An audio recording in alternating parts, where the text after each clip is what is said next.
Je suis l'apôtre Isaac T. Closso, fondateur de l'église évangélique des messagers de Dieu basée au Bénin. J'ai reçu le Seigneur Jésus en 1989 au Bénin. Et quand je l'ai rencontré, il m'a sauvé, il m'a libéré.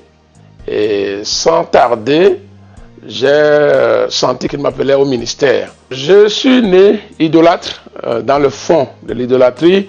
Mes parents l'ont servi, mes aïeux ont servi le diable, les faux dieux, les bois, les pierres. Et mon père m'a initié dedans. Et si je n'étais même pas converti, mon père me proposait pour être l'héritier d'un fétiche de notre village. Mais Dieu a déjoué tout ce plan. Et c'est comme ça, un jour, une tante a parlé de Christ. Je l'ai déjoué plusieurs fois. Mais un jour, je disais, bon, il faut quand même aller à l'église juste pour satisfaire l'attente. Et dès que j'ai mis mes pieds à l'église, vraiment, le Seigneur a été puissant. Difficilement, je marchais et je me suis donné à Christ. J'ai levé mes mains, j'ai reçu Christ dans ma vie. Et dès lors, ma vie a transformé. J'ai reçu le pardon de mes péchés. La culpabilité que j'avais sur moi a été complètement brisée. Je suis libre. La joie et l'innocence est revenue dans mon cœur. Et c'est depuis ce temps que Christ et moi, nous avons commencé par marcher ensemble. Un jour, j'ai prié toute une nuit. Et quand je m'étais endormi, je l'ai vu. J'ai vu une ombre brillante qui s'est approchée de moi. Et dans l'ombre là qui brillait de la gloire de Dieu, j'ai vu une main qui m'envoyait et qui disait « Va ».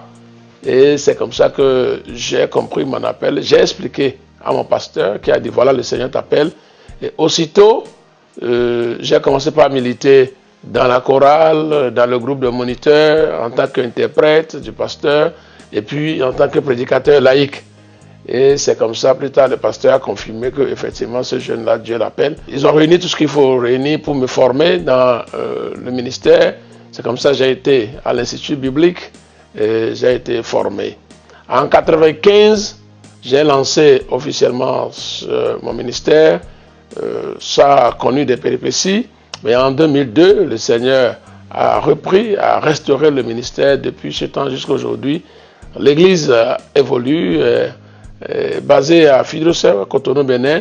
Nous avons beaucoup d'autres assemblées dans les villages comme dans les villes. Et nous avons près de 1000 membres quand nous comptabilisons toutes nos assemblées aujourd'hui. Nous avons des annettes un peu partout à Cotonou, l'église mère étant basée à Fidrousseau. Nous avons une annette à Hédomé, nous avons une annette à Calavi, nous avons une autre annette à Gonkamé, à Atlantique, nous avons une autre annette à Dogbo, nous avons une annette à Kwekame, à Rassame et à Soanoué. Nous avons des annettes aussi à Dokandji et à Kimé. Nous avons un peu partout des annexes et nous continuons de créer et d'implanter des églises pour le salut des âmes. Je dirige aussi une association composée des pasteurs et des églises. Elle comprend plus de 50 dénominations au Bénin. C'est AMEPAV, on l'appelle AMEPAV, Association des ministères et églises de la parole de vie, basée au Bénin. Et chaque année, nous organisons des conférences de la formation des serviteurs de Dieu dans le mois de juillet, début juillet, et même ce juillet en cours, nous sommes en pleine organisation de cette conférence. Je me rassure que partout où je vais, la doctrine de Christ est connue et formée dans la vie des gens. Nous implantons des églises, nous suscitons des serviteurs de Dieu et nous les formons pour les envoyer, nous les ordonnons pour les envoyer dans le ministère. Et je fais aussi des croisades d'évangélisation en plein air et aussi des réveils dans les églises. Aujourd'hui, nous avons plus de 12 pasteurs, nous avons près de 5 pasteurs à plein temps et près de 7 pasteurs laïcs qui sont dans les assemblées. Certains sont titulaires, certains sont des assistants et nous avons des ministres femmes, des ministres hommes parmi nous. Mon appel et mon onction est basé sur la connaissance de la révélation du Christ.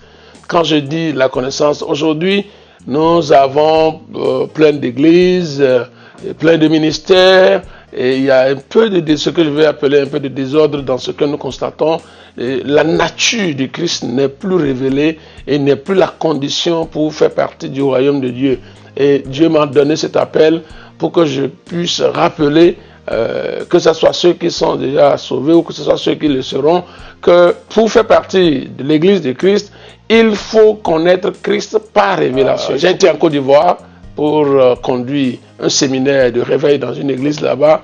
Et ici aussi, aux États-Unis, je viens, on m'invite pour des réveils dans des églises, de plusieurs dénominations, plusieurs pasteurs. Et le Seigneur se manifeste beaucoup par le salut des âmes. Le Seigneur se manifeste beaucoup par des guérisons, les boiteux qui marchent, les foyers qui sont réconciliés, les gens pendant nos croisades et surtout nos réveils reçoivent la délivrance des démons, la délivrance des malédictions, la restauration complète de leur vie sur tous les plans financiers, matériels, matrimonial, intellectuels. Et des gens reçoivent aussi le baptême du Saint-Esprit avec le signe initial de parler en langue. Et c'est tout un réveil que nous menons dans notre parcours par la grâce de Dieu, selon le ministère que Dieu m'a donné. Mon premier voyage aux États-Unis, c'est en 2005. C'était pour une conférence. En 2006, une autre conférence. Et là, je n'avais pas d'église partenaire. Mais aujourd'hui, le Seigneur a suscité d'amitié et de partenariat. Par exemple, cette année, je suis venu ici par l'invitation d'une église sœur, une église partenaire, Hope Center, basée à Texas. Et puis c'est en collaboration, vous savez, l'œuvre de Dieu ne peut pas se faire seule. J'ai parcouru beaucoup d'États, que ce soit moi-même dans des conférences, que ce soit en organisant d'autres. J'ai été à New York, j'ai été à Cleveland, j'étais ici à Maryland plusieurs fois, j'ai été à Texas, j'étais même à Oregon, dans une église d'un ami avec moi, un ami blanc. J'étais aussi en Virginie, dans un camp de prière. Et nous avons prié. J'étais aussi à Illinois, à Chicago. Nous avons passé des moments avec une église sœur là-bas. Le Seigneur fait beaucoup de choses partout où nous passons. Depuis que j'ai commencé mon ministère, le témoignage qui m'a le plus marqué, c'est une sœur qui était troublée sur le plan mental. Elle était complètement devenue folle. Et sa sœur était dans l'église et elle nous a appelés. Elle a dit, bon, venez prier, pasteur, pour ma soeur. Et nous y étions, nous avons prié pour la soeur. Au cours de l'un de nos cultes, on a prié, on a loué le Seigneur, et puis je l'ai rendu ministère. Et en rentrant à la maison, elle a dit à sa soeur, quelque chose m'a quitté à l'église. Quand j'étais à l'église, quelque chose m'a quitté. Et c'est comme ça que le démon de la folie est parti de la soeur. Elle est complètement guérie, rétablie sur le plan normal. En fait, elle est même actuellement la secrétaire de l'église. Si vous êtes là en train de me suivre et vous traversez un moment difficile, vous traversez des difficultés dans votre vie, que ce soit sur le plan sanitaire, vous avez une maladie qui vous gêne. Je prie pour que cette maladie vous quitte. Je prie pour que cette maladie sorte de votre corps et que votre santé soit restaurée dans le nom de Jésus-Christ. Et si c'est la malédiction ancestrale qui vous dérange, rien ne marche, tout est au statu quo, vous ne faites que des cycles stagnants, etc. Je prie et je brise les puissances de la malédiction sur votre vie. Si vous me suivez et que vous êtes pasteur, vous n'avez pas un père spirituel, le Seigneur m'a suscité. Aujourd'hui, je suis père spirituel de plusieurs pasteurs, de plusieurs églises. Je souhaiterais aussi que vous puissiez vous mettre en contact avec nous. Nous sommes disponibles à vous accompagner au coaching.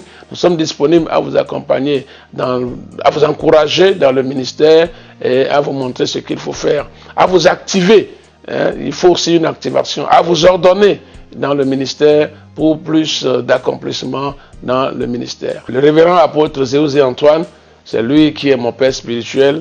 Depuis les années 91, Dieu m'a dirigé vers lui. Il m'a dit de me confier à lui pour qu'il puisse m'orienter. Effectivement, cet homme m'a forgé, cet homme, il est vraiment une référence pour moi, un repère pour moi. Et nous sommes ensemble à tout moment que j'organise des réveils. En 99, j'étais à l'Institut biblique à une de nos sorties d'évangélisation. Le Saint-Esprit m'a parlé et il m'a dit tourne. J'ai tourné à gauche et voilà, j'ai trouvé une sœur et il me dit c'est ta femme. Oh, je ne la connaissais pas, elle n'est même pas de ma région. Mais le Saint-Esprit m'a donné cette conviction et au fil des jours, je me suis rapproché du pasteur, mon père spirituel, Je lui ai parlé d'elle, j'ai dit voilà, Dieu m'a dit que c'est elle. Et il a dit, tu es sûr? J'ai dit oui, je suis sûr, Dieu m'a parlé. Et c'est comme ça, nous avons fait le projet de mariage. Et le mariage a eu lieu finalement le 4 mars l'an 2000, le 4 mars en 2000. Donc ça a été vraiment une occasion de joie pour nous. Le Seigneur nous a bénis. Bon, on a attendu première année, deuxième année, troisième année, quatrième année. Et c'est enfin vers la fin de quatrième année qu'elle a conçu. Et elle a donné naissance à une première fille le 5 mai. Hier, on a fêté son anniversaire. Donc aujourd'hui, nous avons 4 enfants. Nous avons 2 filles et 2 garçons dans notre foyer. Un foyer très heureux. Ma femme, comme Dieu me l'a montré, Dieu ne peut jamais montrer quelque chose de mauvais. Elle est combattante, elle est une intercesseuse, elle est même pasteur dans une église. Elle a dirigé l'église de Redome au Bénin là-bas. Elle est aussi une mère de ménage, éducatrice des enfants.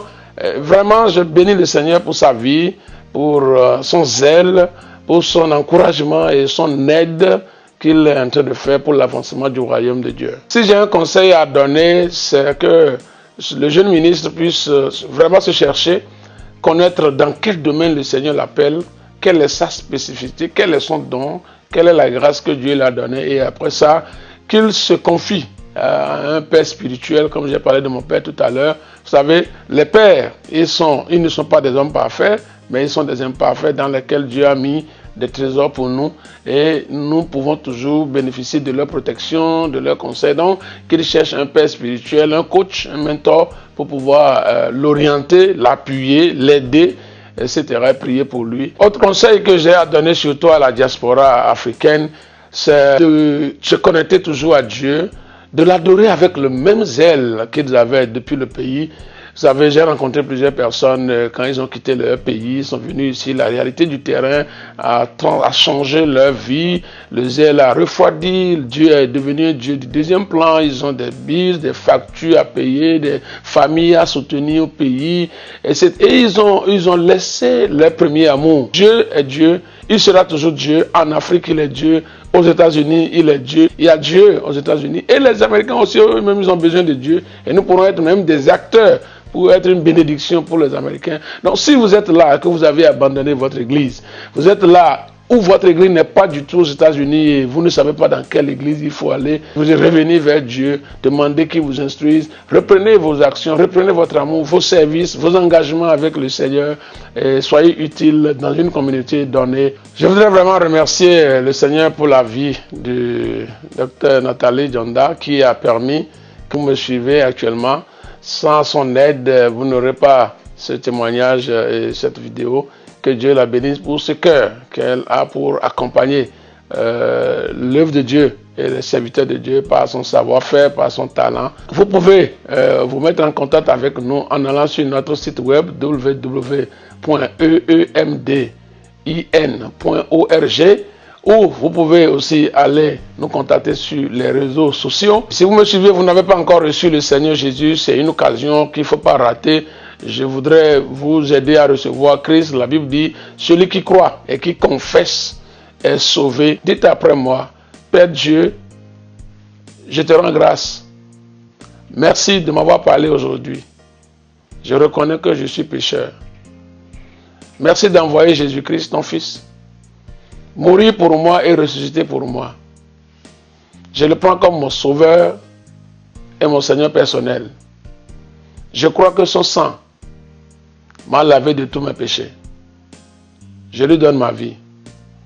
Et je m'engage à le suivre à partir d'aujourd'hui.